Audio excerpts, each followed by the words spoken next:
começar aqui, ó. Vou ligar as bolinhas para formar a proteína, e esse tracinho aqui em verde, ó, que tá ligando, juntando, unindo essa ligação covalente, que é a ligação peptídica. Cuidado, cai bastante no vestibular questão de ligação peptídica. Por exemplo, vai falar de proteínas e vai perguntar qual é a ligação, né, que vai promover essa união entre os aminoácidos. Lembrar, ligação peptídica, certo? Agora, como ocorre essa ligação? Eu vou pegar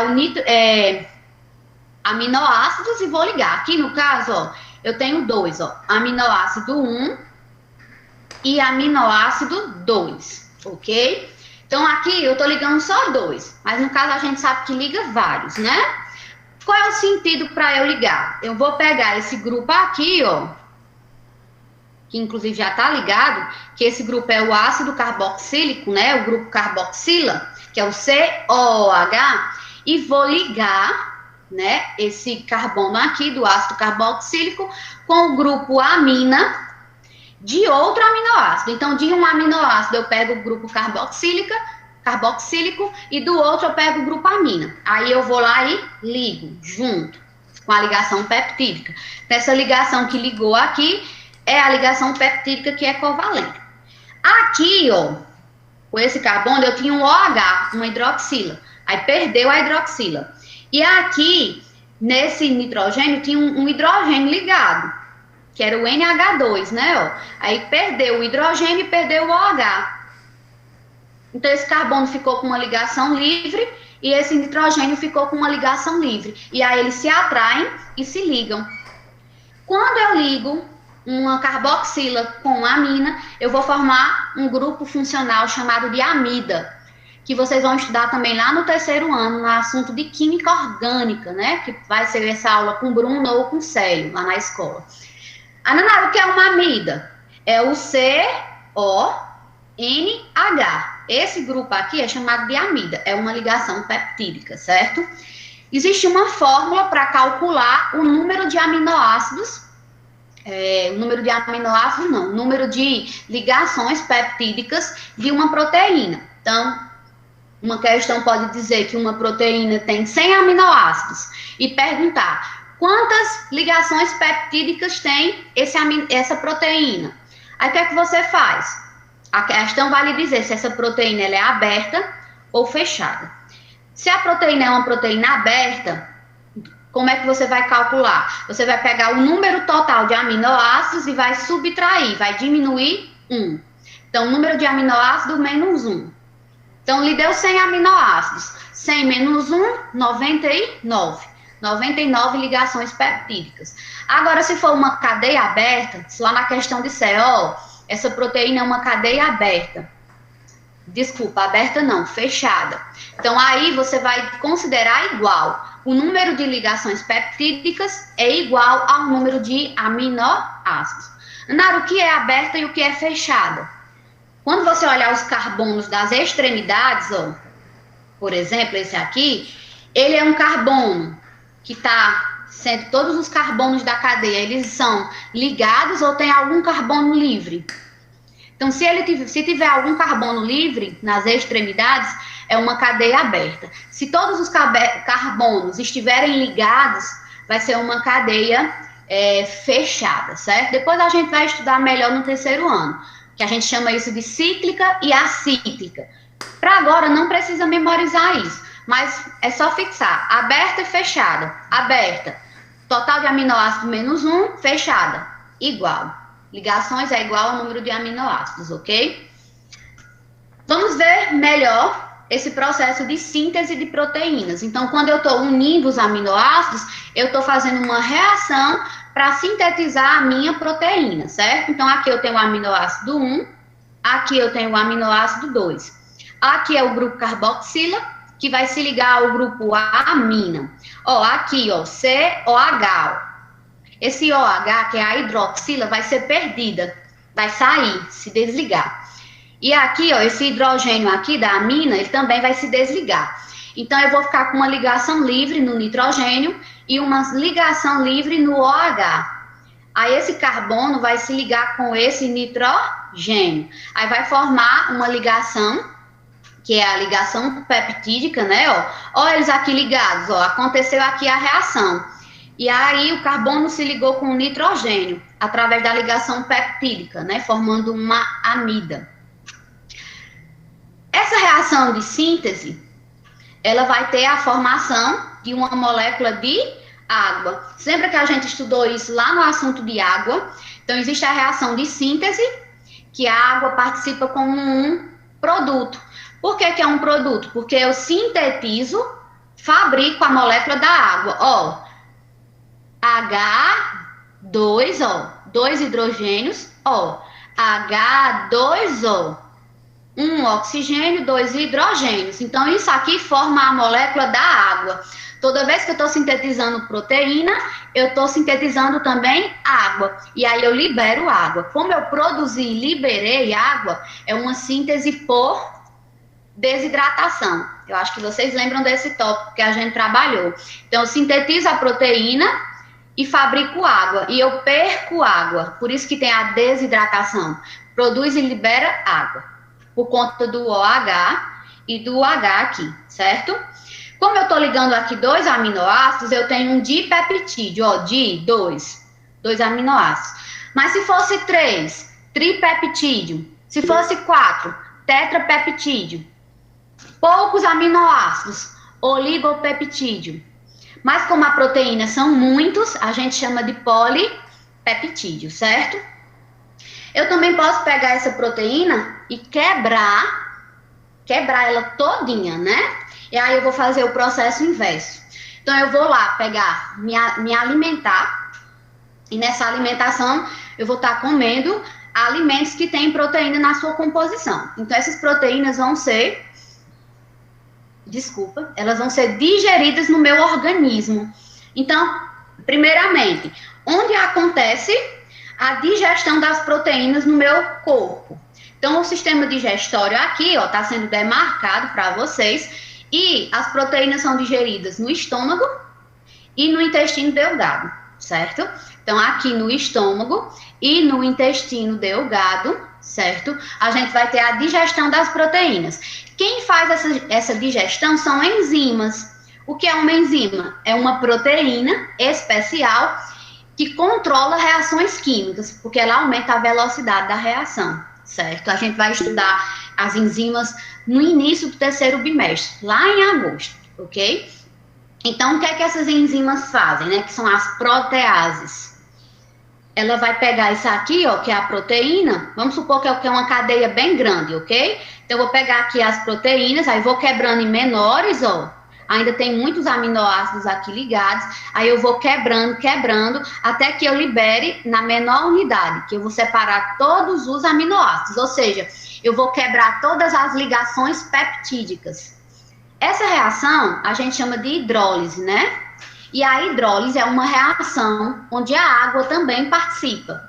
Mas aqui a gente não produz água, a gente absorve água. Porque a reação de hidrólise é o inverso da síntese. Na síntese eu produzo água. Na hidrólise eu absorvo, vai ter a entrada de água. Então eu vou ter que absorver água na reação.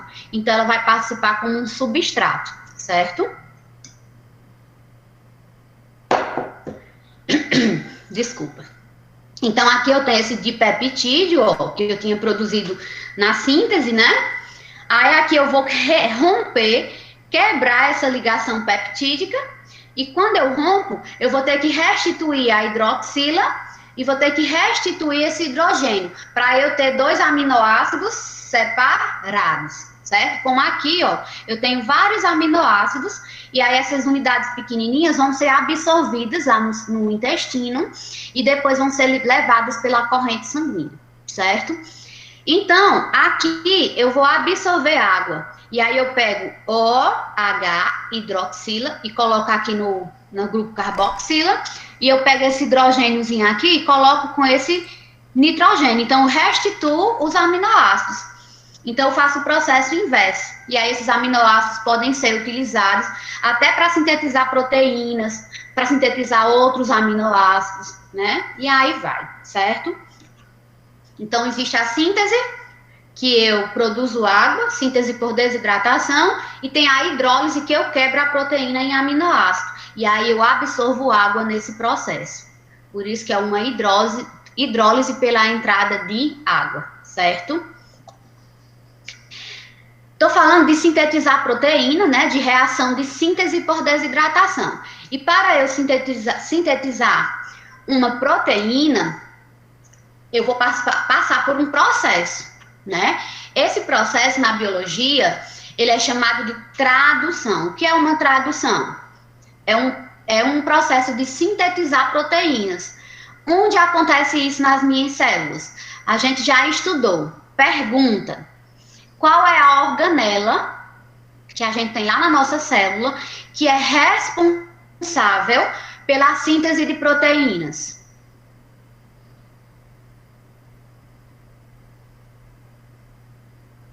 E aí? Quem lembra? Qual é aquela organela que está presente em todas as células? Procarionte e eucarionte. É uma organela universal, não membranosa. É o ribossomo?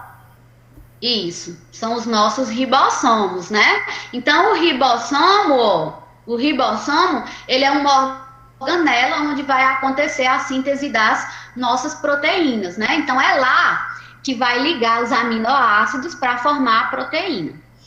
Então, primeiramente, onde está a informação? A informação está no nosso material genético. O nosso material genético é o DNA, o ácido desoxirribonucleico. E esse DNA, ele é formado por nucleotídeo. Então, ele vai ter lá dentro genes.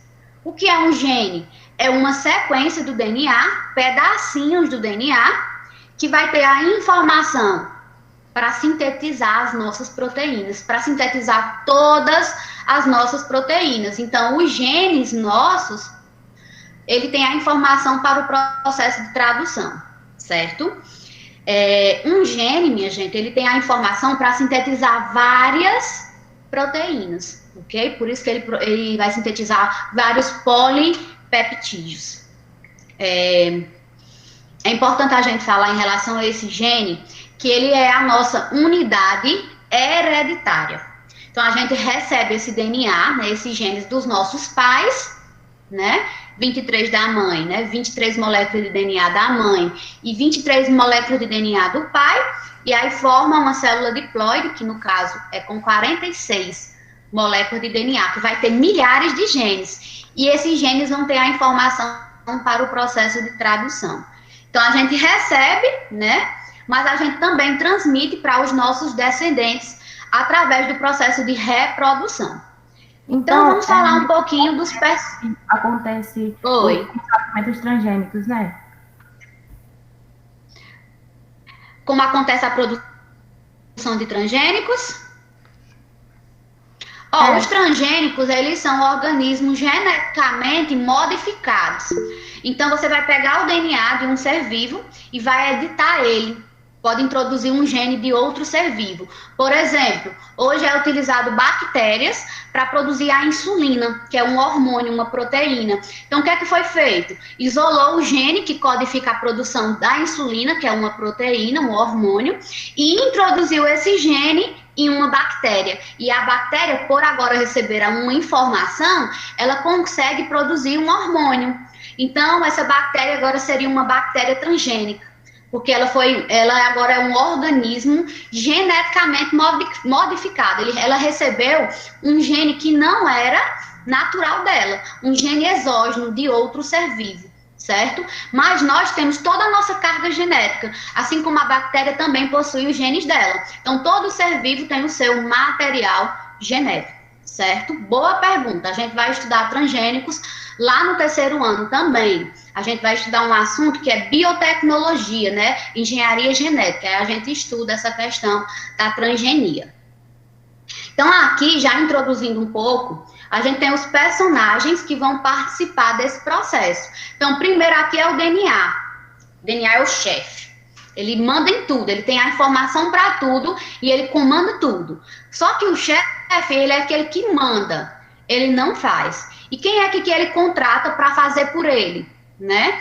Ele vai contratar o RNA mensageiro, ON, mensageiro, o T, transportador, e o R, ribossomal. Então, existem 3 tipos de RNAs, e eles vão trabalhar para quem? Vão trabalhar para o DNA, que é o poderoso chefão, certo?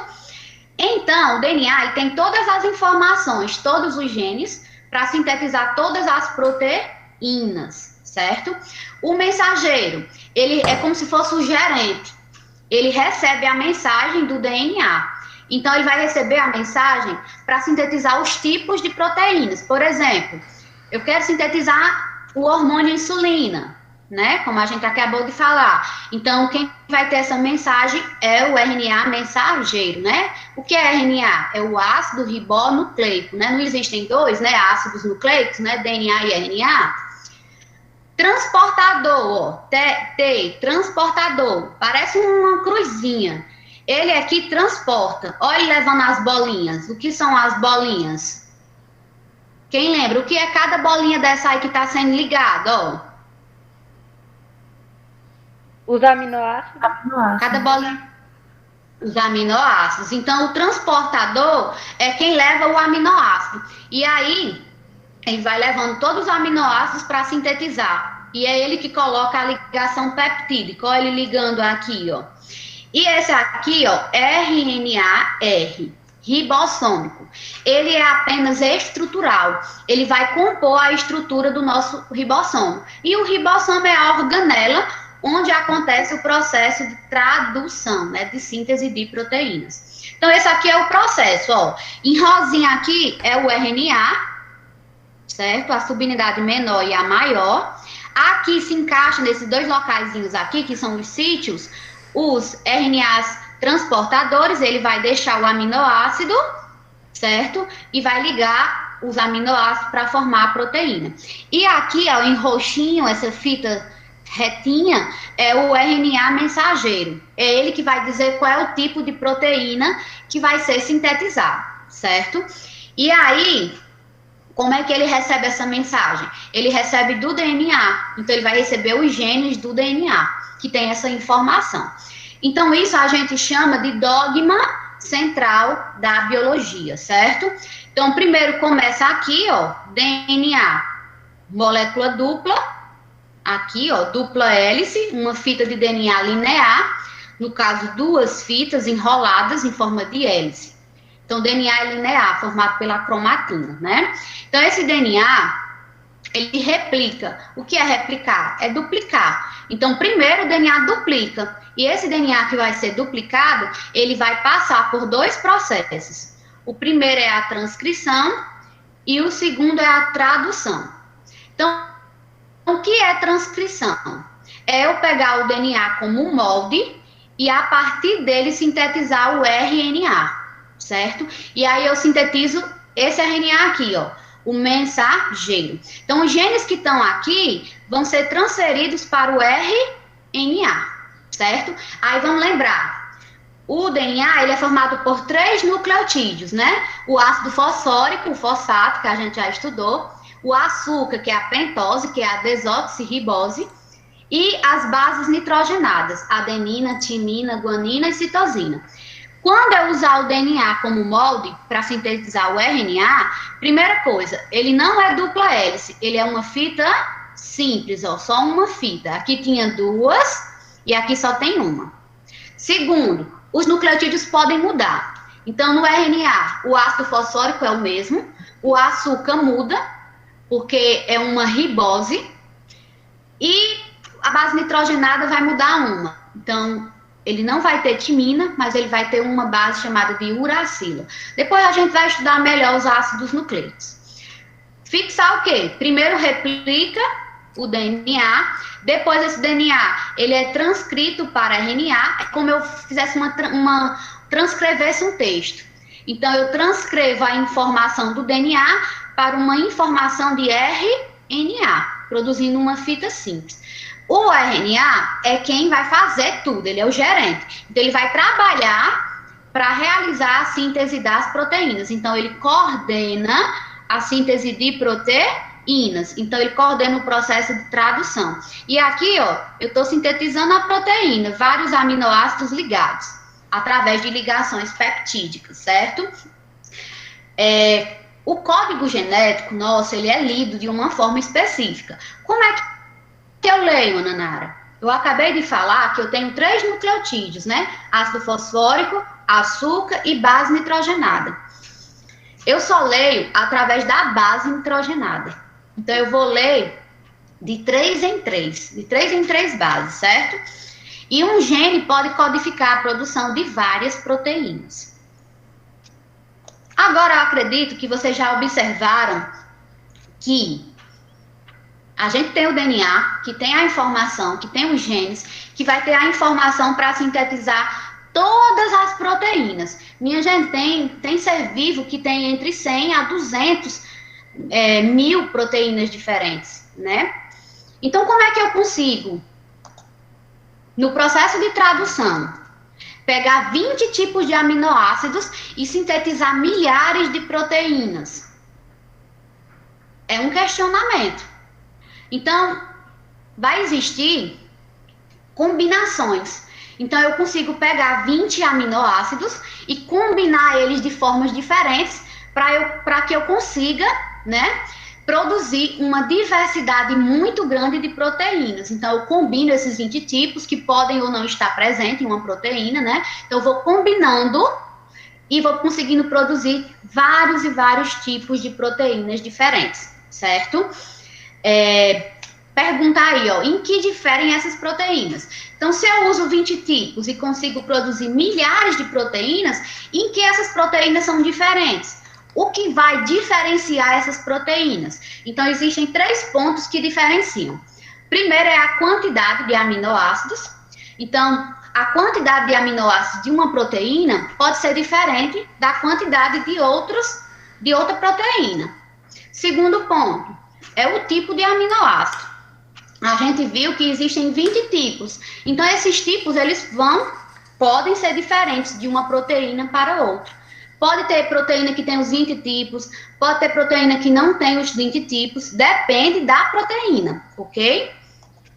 E terceiro tópico é a questão da sequência, a ordem dos aminoácidos. Minha gente, quem é que determina tudo isso? Quantidade de aminoácidos, tipo de aminoácido e sequência de aminoácido. O que é que vocês acham? Quem é que tem a informação para determinar tudo isso?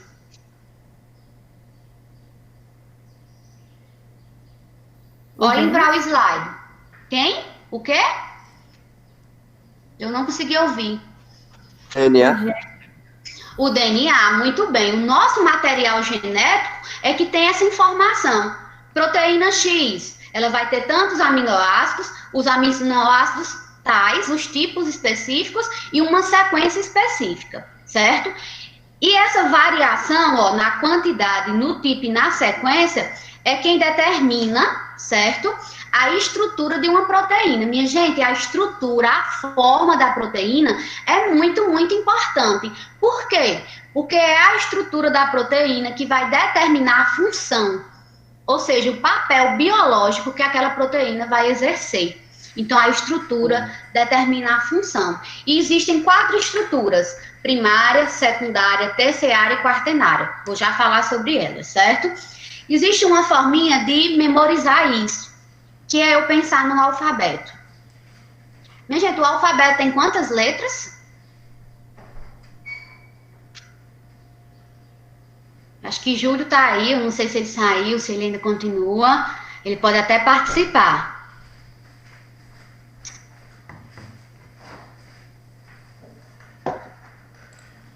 Nara, bom dia novamente. Bom dia. 26, eram 23, aí agora são 26, viu? O alfabeto nosso, porque foram incluídas as 3 letras lá. O K, o Y. Então agora, Júlio, fazendo uma pergunta para o senhor.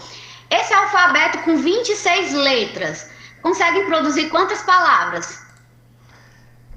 Milhares, muitas, porque existem combinações, certo? Centenas de milhares.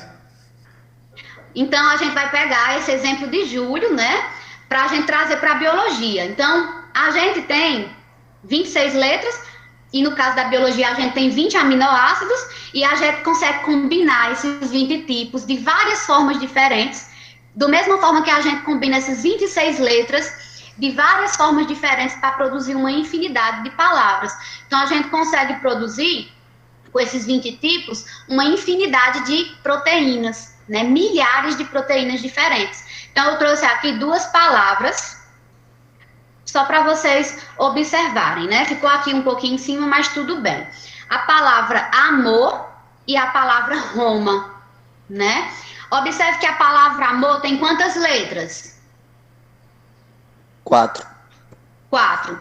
Quantos tipos de letras?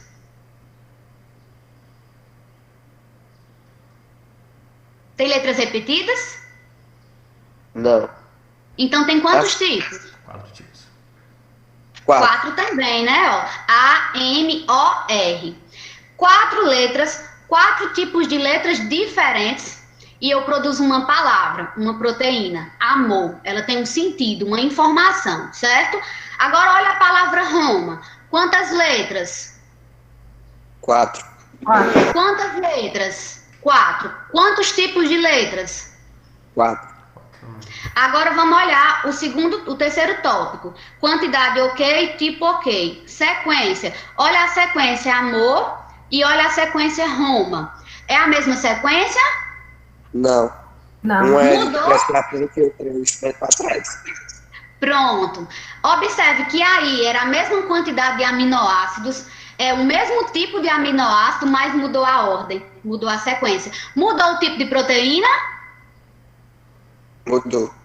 Mudou, porque a palavra já vai ter outro sentido, outra informação. Do mesmo jeito é a proteína. Já vai ser outra proteína com outra informação. Isso aqui é só para vocês verem, né, esse bizu, que às vezes as proteínas têm a mesma quantidade e o mesmo tipo. Mas se mudar a ordem de um aminoácido, já não é mais a mesma proteína. E ela já vai ter uma estrutura e uma função diferente, certo? Essa é uma forma da gente memorizar. Trouxe essa questãozinha do Enem, da prova de 2009, um biotestezinho, coloquem o gabarito aí no caderno de vocês, só para a gente fixar o que eu acabei de falar, né? Então, ó, a figura seguinte representa um modelo de transmissão da informação genética nos sistemas biológicos. No fim do processo, que inclui a replicação, a transcrição e a tradução. Há 3 formas proteicas diferentes, denominadas A, B e C. Depreende-se do modelo que observe que primeiro duplicou o DNA, depois aconteceu a transcrição, eu usei o DNA como molde para sintetizar o RNA. Primeiro eu sintetizo o mensageiro, certo? A partir do mensageiro, eu produzo o transportador e depois eu sintetizo o ribossomal, ok? E os 3 vão participar do processo de tradução. Aí o RNA vai codificar a tradução, ou seja, vai coordenar a síntese das proteínas. Aqui no caso, eu produzo 3 proteínas diferentes, ó, A, B e C. Então, você observa que os genes que foram codificados e levados para o RNA, ele consegue produzir várias proteínas, ok? Aí, bora lá agora para as alternativas, ó. Letra A. A única molécula que participa da produção de proteínas é o DNA. O que é que vocês acham? Letra A, verdadeiro ou falso? Falso. Falso. Agora me digam, o que é que está errado aí? Oh. Ela disse que a única molécula que participa da produção é o DNA, sendo que o RNA também participa. Muito bem, eu acredito que essa vozinha é de Luísa, né? É a única molécula do DNA? Não, a gente viu que o RNA também participa. Minha gente, quem coordena tudo isso são enzimas, que são proteínas, ok? Letra B. O fluxo de informação genética nos sistemas biológicos, ele é unidirecional. Olhem para cá. É unidirecional? O que é que vocês acham? Não. Verdadeiro ou falso a letra B? Falso. Agora, o que é que está errado? Porque ele aponta para várias direções. É. Ó, ele não é uni é só uma direção. Não, se fosse só uma direção, eu só produzia um tipo de proteína, mas eu consigo produzir várias proteínas. Então, não é unidirecional. Letra C. As fontes de informação ativas durante o processo de transcrição são as proteínas. Então, na transcrição, eu produzo proteína? Olhem para a imagem. Não. Produz o que na transcrição? O RNA. O RNA, então aí é falso. Ora, a letra D. É possível obter diferentes variantes proteicas a partir de um mesmo produto de transcrição. O que é que vocês acham? Ó, as variantes proteicas é A, B e C. Conseguir produzir várias proteínas de uma mesma transcrição, desse mesmo processo aqui, ó, de transcrição. Verdadeiro ou falso?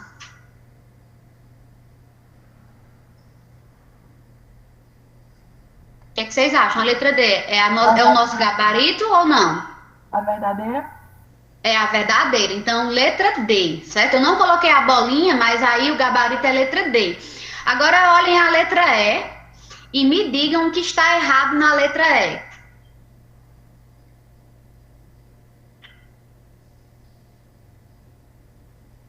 Que o DNA não possui uma fórmula circular. Pronto. Esse DNA que a gente está mostrando, ele é um DNA eucarionte animal. Ele é dupla hélice, duas fitas enroladas, né? Forma helicoidal. Quem tem DNA circular são as bactérias, que a gente até já falou isso no assunto de característica dos seres vivos. Então, esse item aqui é falso. Então, letra D, né? É possível obter várias proteínas a partir do mesmo processo de transcrição. Então, botem aí letra D no gabarito de vocês. Então, a gente aprendeu que as proteínas são formadas por aminoácidos que vão se ligar no processo de tradução